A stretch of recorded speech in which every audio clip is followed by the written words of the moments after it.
Eu acho que se fosse o Trump, não teria começado. Não sei se o Putin teria coragem de começar a invadir um outro país com o Trump. Poxa, existem famílias que comandam o mundo, tem aquelas 13 famílias. Quem comanda é a turminha do Schwartzman ou não? Aquilo ali é só pra. O Schwartzman ele é um funcionário. Lembra que a gente trouxe, né, com o O Facuri pessoal que foi gostou bem. muito, meu. Ah, ó, aquele episódio com o Facuri foi O pessoal fenomenal, né? gostou muito, pra Até nós caramba. ficamos de fazer outro. Extraordinário. Não, com certeza existem essas grandes famílias, sim, que foram os primeiros banqueiros e também os Rothschild, né? Que o pessoal fala, família Rothschild.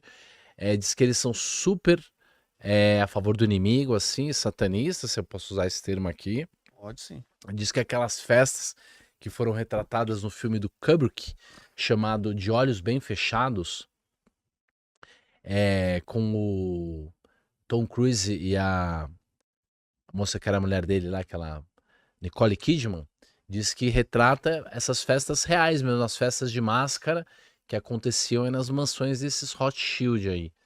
Então, o interesse dele sempre foi isso: financiar a esquerda, financiar a revolução, deixar as pessoas pobres, comprar o patrimônio nas crises e deixar as pessoas cada vez mais escravas do próprio vício, enquanto eles têm essas vidas, só casam entre eles, estão virando pessoas meio deformadas assim também. Só casam entre eles. E também outras famílias aí, Rockefeller também, que já era de uma outra origem, mas o fato é que existem sim algumas dinastias dessas que não querem largar E o dinheiro vem o da poder. onde deles? O dinheiro Passou já vem. de gerações, tipo, sei lá, do Salomão e vem vindo? Ou Não, não? Você acha que não? não, isso é coisa de Teoria. banqueiro. Essa família Rothschild começou no século XVIII com Nathan Rothschild, que era um cara na Alemanha. Aí ele teve 5 filhos, ele mandou um filho para cada país da Europa e tinha lá o Banco Rothschild em cada um dos países. E aí ele meio que tinha um serviço de correio muito rápido para mandar informações. E então, quando tinha um conflito, uma guerra, quem ganhava ele já mandava alguém para avisar, então já comprava tudo lá naquele país. Então, eles foram os primeiros globalistas, assim, no Aí eles sentido de que não começaram a tem conquistar. país. E são os bancos, né? E aí foram perseguidos, mas quando você tem muito dinheiro, você acaba comprando mesmo os governantes, né? Você acaba seduzindo demais. As pessoas são muito seduzidas pela riqueza, pelo poder, por esses lugares suntuosos. Eu que não sou ninguém, já fui levado em casas assim de milhares de metros, assim, de pessoas muito poderosas e são pessoas Propostas escusas, Roxo? degradadas moralmente, sim, já recebi muita proposta. Conta uma proposta aí que você não fala o nome da pessoa, mas você já recebeu e você fala, caramba, eu recebi uma proposta que foi quase recusável. Uns 15 anos atrás, tinha um cara me procurou para eu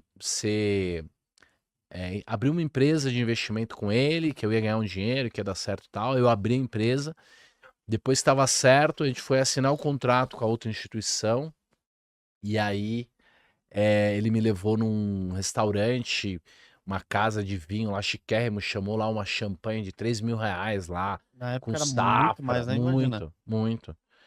E aí falou, ó, o negócio é o seguinte, esse negócio que nós estamos montando, na verdade, a gente recebe um dinheiro que não é todo mundo que... O cara queria que eu entrasse num esquema, virasse um laranja de um esquema de desvio de dinheiro, entendeu?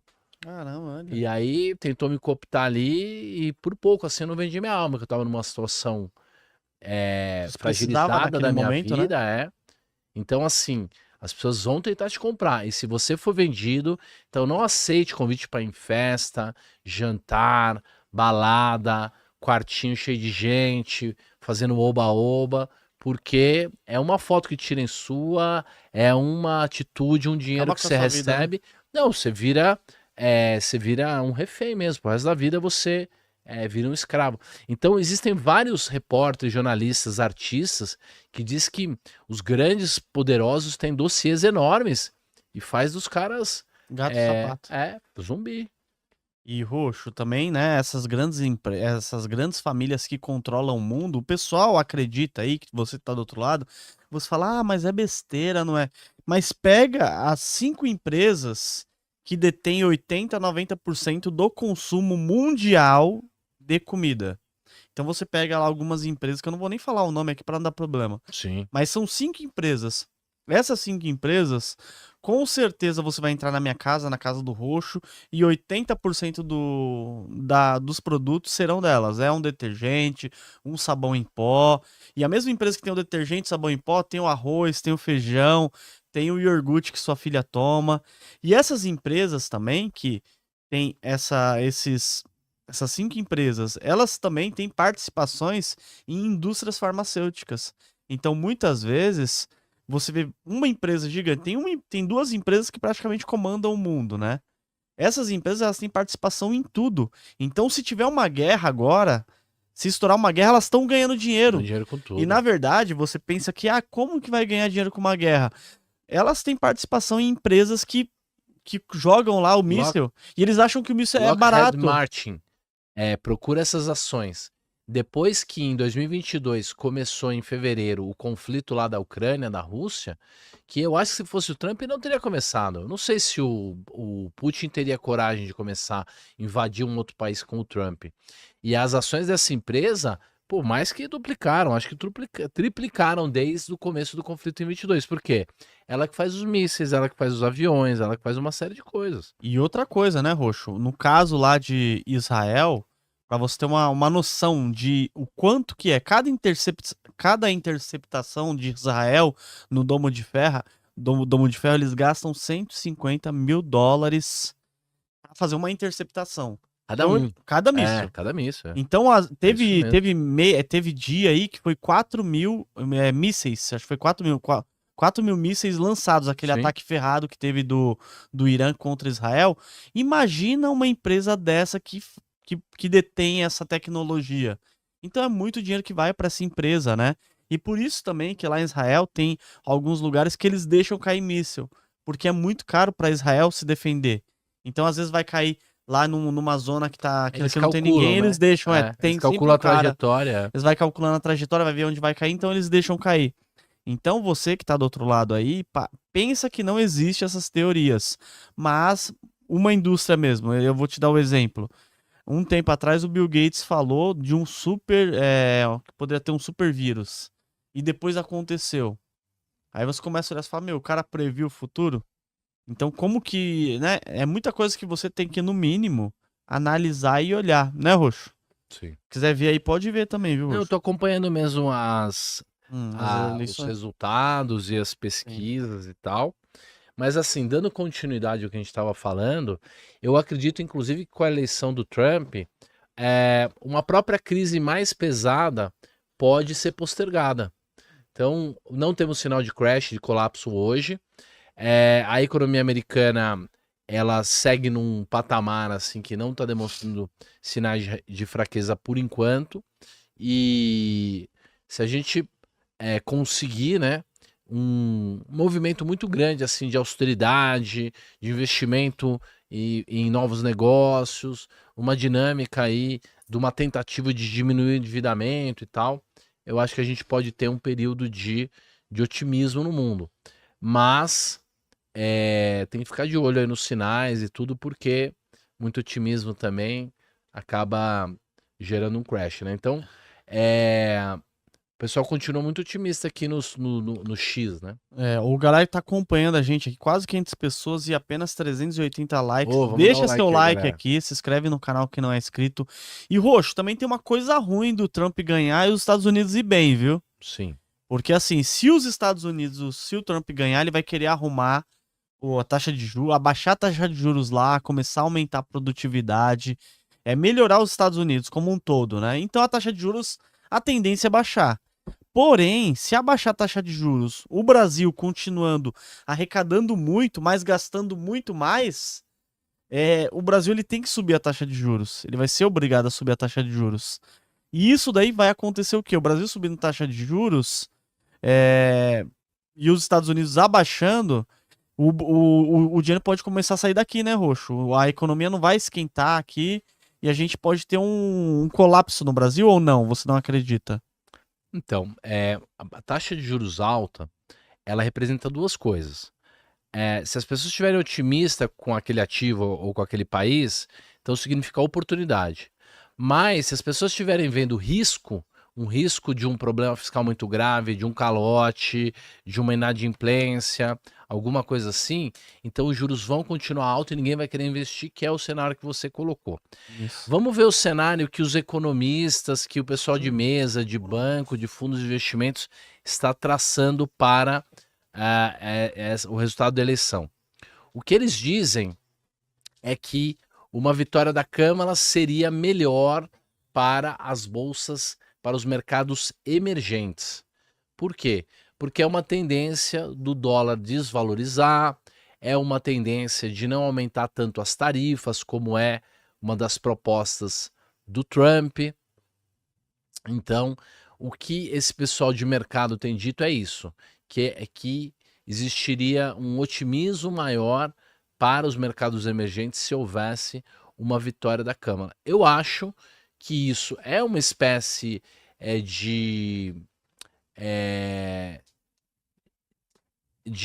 excessiva prática, de excessiva racionalidade. Eu acho que não está considerando o movimento que está acontecendo com o Trump e como me parece que os capitalistas, empresários mais preparados estão apoiando ele. Então, me parece uma visão um pouco ingênua e acho, sinceramente, que se a Bolsa do Brasil cair, se a gente tiver uma queda aqui por conta da vitória do Trump, eu acho que é compra para Brasil. Por quê? Porque todos os governos de esquerda que estão tentando tirar a manguinha de fora para virar mais ditatorial, aqui o nosso Supremo, do qual a gente nem pode falar, de tão complicado que tá a coisa, eles vão pesar melhor as decisões dele, entendeu? Na medida que ganha um Trump, que é um cara mais alinhado com a direita, com o direito a discurso livre, que era uma pauta de esquerda, não era? Sim. A esquerda que gostava de discurso livre e tal, de direito à opinião e tal. Então eu acredito que isso pode levar para o mundo uma espécie de um otimismo assim com relação a um Estado menor e com isso uma economia maior. Tipo uma espécie do que está acontecendo na Argentina globalmente, né? Sim. Tem um otimismo lá na Argentina, as bolsas estão subindo. Então eu acho que é uma visão um pouco fechada demais essa história de que o mercado não se importa com o presidente. É uma coisa que o pessoal Sim. dos bancos, das corretoras, dos fundos falam. O mercado não se importa com política nem com o presidente. E ao mesmo tempo de que a democrata ganhando é melhor para país emergente. Eles podem até estar certo e pode ser um pouco de otimismo da minha parte, mas eu acho que até para a economia, até no curto prazo, mas certamente para o médio prazo, é muito melhor uma vitória do Trump, da mesma maneira que a gente está vendo a Argentina lá com o Milei. Mas, Roxo, um dos caras que tem mais grana nos Estados Unidos lá, ele está se protegendo da crise. Ele está investindo como se tivesse vindo uma crise pesada, e que é o Warren Buffett. Uhum. Na sua visão, você acredita que os Estados Unidos pode ter essa crise pesada? E eu já falo o que o Warren Buffett está fazendo também. Sim, eu acredito que Ele até- pode ter uma crise, a gente está acompanhando isso de perto faz tempo. Eu acho que o Trump pode postergar isso, mas o Buffett ele já esteve errado por 2 anos, até que ele estivesse certo, entendeu? No Entendi. final da década de 2000 foi assim. Ele, muito cedo, ele se retirou da festa, a festa rolou por mais 2 anos, ele foi tido como burro, estúpido, ultrapassado, e aí o mercado afundou e ele entrou de novo. Então ele tem um modelo interno de precificação Sim. que faz com que ele saia de empresas que ele considera que estão caras. Então ele está avaliando aí o mercado como caro, mas o mercado pode continuar subindo por bastante tempo. E E ele pode estar errado também. o Warren Buffett vendeu muitas ações da Apple, né? Ele Sim, vendeu de aqui, eu tô novo, tentando né? pegar aqui quantos Ele bilhões tá, que ele você vendeu. lembra que a gente tinha dito que ele estava com 300 bilhões de dólares? A primeira vez que eu falei que ele estava vendendo aqui, ele estava com 270 bilhões de dólares de caixa. Depois, quando o Facur veio, 300 bilhões de dólares de caixa. Agora ele já está com 330 bilhões de dólares de caixa. Ele tá com mais caixa do que o Federal Reserve. Por isso que o Pra você ter uma pessoal, noção.